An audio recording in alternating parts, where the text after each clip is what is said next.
What's up? All right, we got another one by Young Moon because I've been liking, I want to see a little bit more of his videos. I like the last one. I want to check out this one because Rick and Morty is actually pretty interesting to me. I used to like that show a lot. He said the day Rick and Morty died. Now, how it died, I don't know. I still like it. I haven't seen the most recent ones, but that's just because I haven't sat down to watch them. It's not because I'm not interested, but I want to see what he has to say. So, yeah, leave a like, sub up if you're not, and let's get this started, shall we? Rick and Morty was unstoppable. Everyone now finally had a great adult cartoon show. For the first time since Family Guy and The Simpsons faded into irrelevancy, everyone finally had a new cartoon to absolutely love. Rick and Morty That's merch fair. was Damn, everywhere. 2013? References from the show were part of popular over 10 culture, years. and people from all walks of society enjoyed it. From kids Oh, to yeah, adults to it's the actually elderly. sauce. It was the defining I show remember of the that, me and some, 2010s. But fast forward a few years, and me and now some this buddies, once incredible show went is to that just in college to get completely the Szechuan irrelevant. sauce. Even though the last season was kind of okay, there's just zero substance, fun, or care to be had with the show anymore. The most recent season Really? has been especially sharp after such a bad run. The jokes were okay, they didn't butcher the characters, and the mandatory bad episode wasn't even that bad. But there was still something missing. Rick and Morty had completely lost its relevancy, and just nobody talks about the show anymore. So why did Rick and I have Morty lose that noticed that spark of decline. life, that amazing creativity and relevance? still like it, and will it ever get it back again? Some shows peak in their first season, others only get better as they go on. But Rick and Morty is different. If you track the show's trajectory over its decade-long runtime, you'll get a very strange picture. Like so many shows before it, the first two seasons are often seen as the best. From then on, it got worse, and by season 6, most people thought it was all but over. Then, just before the release of season 7, one of the two showrunners got cancelled. For most shows, this would be disastrous, but for Got Rick and Morty, cancelled? it was even worse. Justin happened? Roiland created the show. He played both of the main characters along with most of the side characters, while also masterminding a big chunk of the writing and production. But despite a rough start to He season basically made 7, the that thing for show himself. still got right back on track, and now reviews are seemingly up again, and it's already been confirmed for 4 more seasons on top of the most recent 4 one. more. But despite how good technically it might be, barely anyone will say that it reached the heights of the first 2 seasons, and in terms of relevancy, it can't even compare. So in answering the question of why Rick and Morty is so relevant, we first need to figure But out what that's the show probably had like to know what it lost. So new- let's start new with the toy people bias. who made it. Dan Harmon and Right, when Justin you first Roiland get are the the new toy, co-founders it's of like Rick and better. Morty, and as a creative partnership, they both bring a lot That's to the gotta be a table. part of With it, its success but I running wanna see. Community, nobody doubted that Harmon had the talent and the vision to create an excellent show. Roiland, on the other hand, was an experimental animator and voice actor who thrived on chaos, crude humor, and surreal improvisation. It was exactly this unpredictability that drew Harmon to Roiland and his experimental short Doc and Marty. Though it seemed badly animated, rough, and offensive, it had an energy that other shorts didn't. Roiland had actually made the short out of frustration. Nothing he had been doing in Hollywood was working and nothing was getting through. So with all this pent-up frustration, he made something that was never intended to be palatable and submitted it to a show with no intention of it ever airing. He said, quote, "I was like, this isn't going to get voted back, but I'm going to hear people scream," he later said in an interview with Vulture. But it was precisely for these reasons that it was liked by Dan Harmon. When Adult Swim approached Harmon looking for a new animated series, he pitched the idea of a smartened up version of Doc and Marty, with the names changed to Rick and Morty for legal reasons. So Roiland was let loose on the script. Oh, yeah, His Doc, improvised Back voice to the acting was Future. unpredictable and strangely charming. It created the stilted dynamic between the unhinged Doc and the nervous, reluctant Marty with comedic chemistry. It was like an uncut diamond, still raw and misshapen, but with quite a bit of trimming and polishing, it could really shine. Meanwhile, Dan Harmon got to work creating the foundations of the show.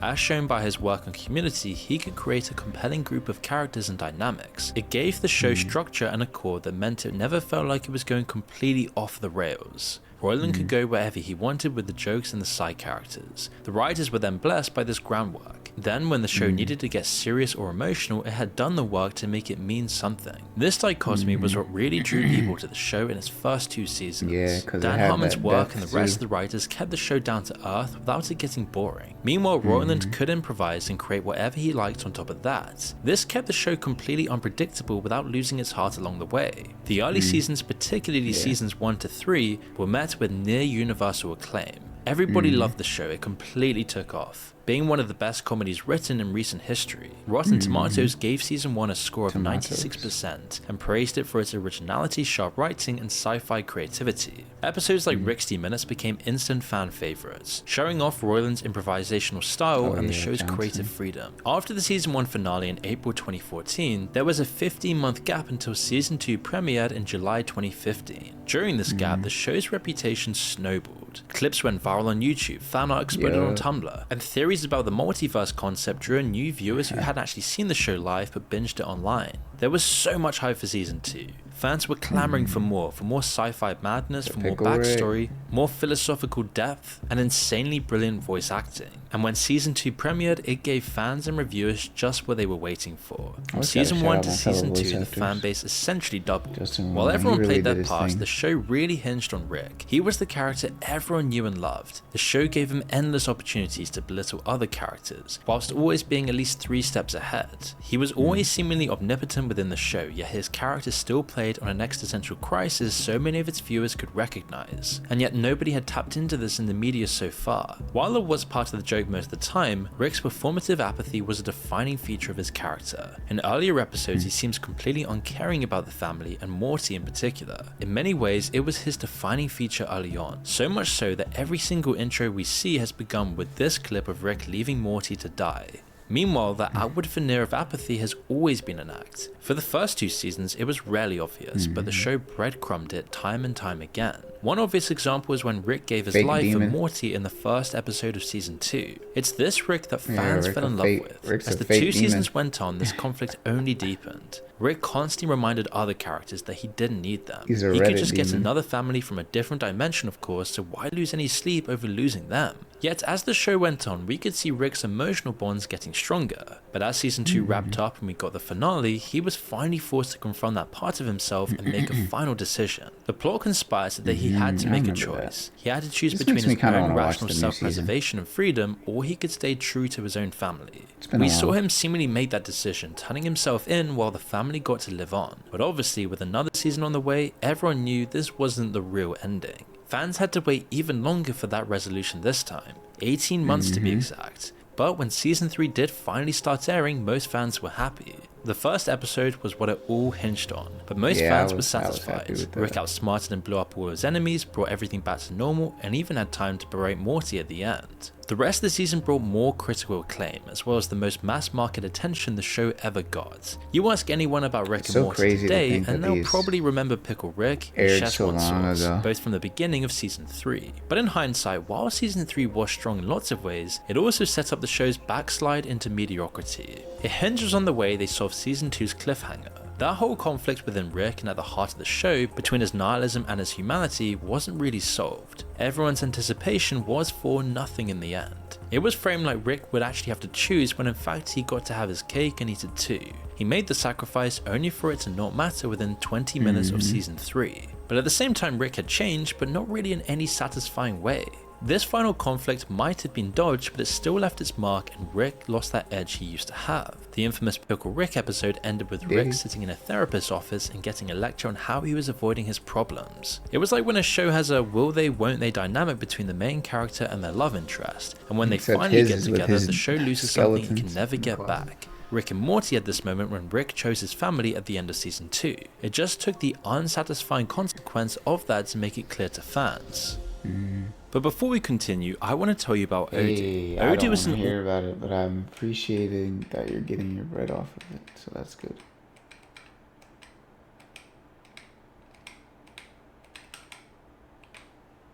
The description below. For the next 6 seasons, Rick would slowly become more and more domesticated. Morty, on the other hand, had become more jaded, and the two characters merged into each other. Now, even though they're played by different people, they're more similar than when they were both Justin Roiland. You could easily swap lots of their lines from season 7 or 8 and you wouldn't be able to tell. But we're getting ahead of ourselves. While season 3 was the peak of the show's popularity, it was also the end of the show's narrative momentum. Season 4 and 5 were headed off the edge of the cliff. A massive strength of the show has always been how well it works as a template for one-off stories and episodes. With the portals, Rick and Morty could plausibly do anything anywhere. This inherent unpredictability had to be balanced, but season 4 was when the show began to lose its stability. First, you had the fairly unique relationship between Rick and Morty. Earlier seasons threw them into completely different scenarios and stories without losing that dynamic, but as the characters developed, just like we talked about with Rick, that changed as well. Diluted Rick and the now jaded Morty didn't work as well as the opposite characters we used to have.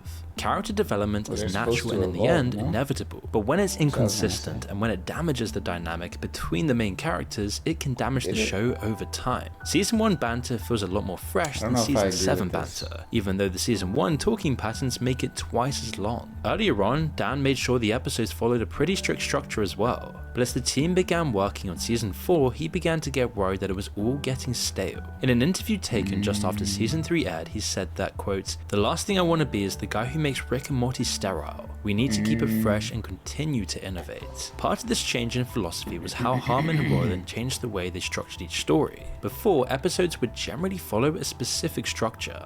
Dan Harmon's story circle. Let's look at it through the lens of one of the most beloved episodes from Season 2, Total Recall. First, in Step 1, the episode establishes the main characters within their comfort zone, which is part 1 of the story circle. You've got a character that you can identify with. When Rick shoots Uncle Steve and reveals him as a parasite, it begins the second stage, or needing something. It has some kind of need, wish, incompletion. In this case, it's to solve the parasite problem. Next is Stage 3, which Harmon identifies as crossing the threshold. Causes them to go across a threshold where the story changes direction. The family enters the unfamiliar situation of not knowing who is real and who is an implanted memory. They're fully involved in the plot now. Stage 4 comes after that, with the struggle of searching for a solution. They go down a road of trials, searching for something. As the parasites get more numerous, the pressure only grows and the circumstances get more dire. Finally, it's the height of the struggle, and as Rick gives up on solving the problem, Morty figures out that the parasites don't create bad memories. It lines up directly with Stage 5 of the story circle as the main characters learn the key bit of information that offers them a solution. They find it, whether they like it or not. Then comes the suffering, paying the price and making the sacrifice as Harmon sees it. It kind of kicks their ass. Here, that's quite literal. The Smith family is forced to execute the parasites who they remember as their trusted friends and family. Eventually, they get to Stage 7, which is the return to normality as they all sit down to dinner. And they come back to the world they started in, having changed. Harmon's last stage of the story is an ending where we see how the main characters or the world have changed permanently. Beth, still suspicious of everyone because of the parasite, shoots Mr. Poopy Butthole, fulfilling this final stage. Pretty much all of the earlier episodes followed this structure, and it gave the show a foundation for Roiland to improvise on, like a drummer making a beat for the rest of the jazz band to play to. In contrast, later episodes often forgot or just flat out ignored this structure.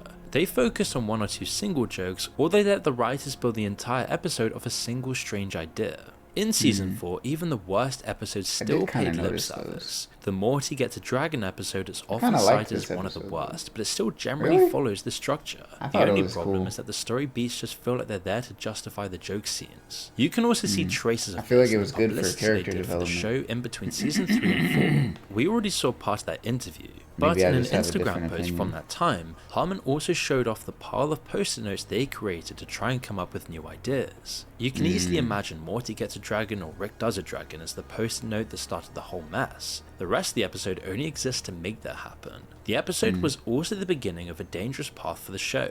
Earlier episodes and jokes had been crude or shocking, that was just the show, but it's justifiable when it leads to a funny joke or it's there for a reason. The Dragon episode, or later even worse episodes like the Sperm episode, were just gross without even being funny. The fact that these kinds of jokes and episodes got more common could have just been the writers running out of momentum for the show.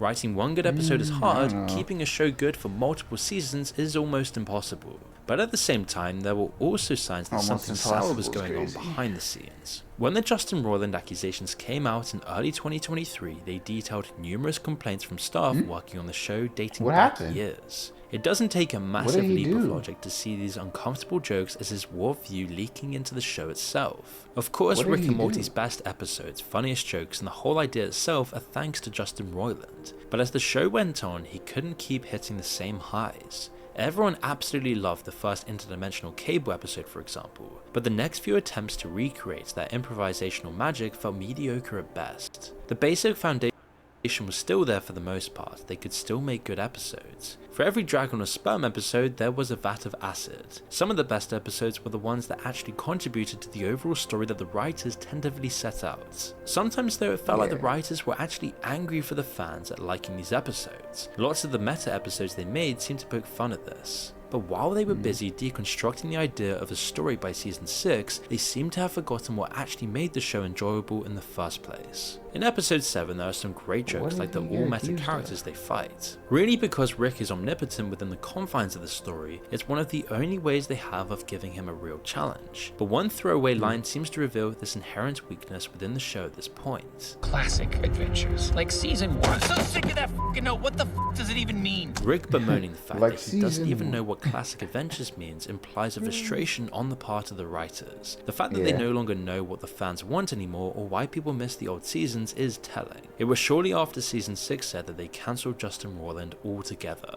Although, as we've seen recently, it wasn't the Armageddon for the show that people once thought it was. As the seasons have gone on, we've seen more good episodes than bad ones. Ratings are generally up. So why are we saying that the show died years ago? Well, the core of the show was that partnership between Harmon and Roiland, that sense of structured chaos. We lost the tight structure around season 4. Roiland started to fall off in season 5 and 6, and then got cancelled entirely later. Rick and Morty and a bunch of the other characters have already reached their logical endpoint. The best episode of season 8 according to lots of people was the Jerry episode, likely because his character still has somewhere to go. For a show that was built on the idea of taking risks and changing things up, it now seems petrified to change anything about the formula. Spoilers for the most recent season ahead, but in the finale there's a moment between where Space Beth is killed by regular Beth. It could have been something that gave the events within the show meaning again. Something permanent that actually changes things. It could have been one final destructive act brought about by Rick's inability to deal with his own past. Instead, they couldn't let go of the character and they just brought her back to life again minutes later. Even the more recent plot episodes have felt like this. The Tales from the Citadel episode didn't even feature our Rick and Morty at all, but it still felt like the events mattered because it laid the foundations for a story that would affect them later on. The Citadel episode of season 8, on the other hand, had lots of the same beats, but it didn't have as much impact because the end result seemingly won't affect our main characters at all. Maybe a later episode will prove this wrong, but it doesn't fit in without the evil Morty link the old Citadel episode had. The Rick and Morty of today plays it safe. It waters down the characters and does everything it can to preserve the winning formula that lets them crank out more episodes. For the fans today, it isn't necessarily a bad thing. It will never be as good as it once was. It's never going to be something like The Simpsons or even South Park. Even today, South Park's still in popular culture and relevant, 20 plus seasons later. Now, all of this isn't to say that the new Rick and Morty completely sucks. On the contrary, it's surprisingly a strong show after 8 whole seasons. What's left is a selection of talented writers with a completely free hand when it comes to individual episodes. We'll still get good episodes for the next 4 seasons just like we have for the last 2. The Phil Hole and the Jerry episode from season 8 is some of the strongest we've seen in years. But Rick and Morty might as well be dead. No one talks about it anymore, no one cares about it anymore, it plays it safe, there's no real depth anymore, and half of the show kind of left when Justin left. But it doesn't necessarily mean it's completely over yet. Oh wow, I didn't know that. What? So he's just off the show completely. Wow. That's crazy. But yeah, Rick and Morty. Interesting show right there. I like that show. But dang, that sucks the stuff he was saying about the DUE and all that, man. I hate to see that stuff, man. Hate to see that stuff. That just makes me tired, man. I'm not gonna lie to you. But with that being said, let me know if you liked the video by liking it, comment, subscribe, and I'll see you in the next one. Bye.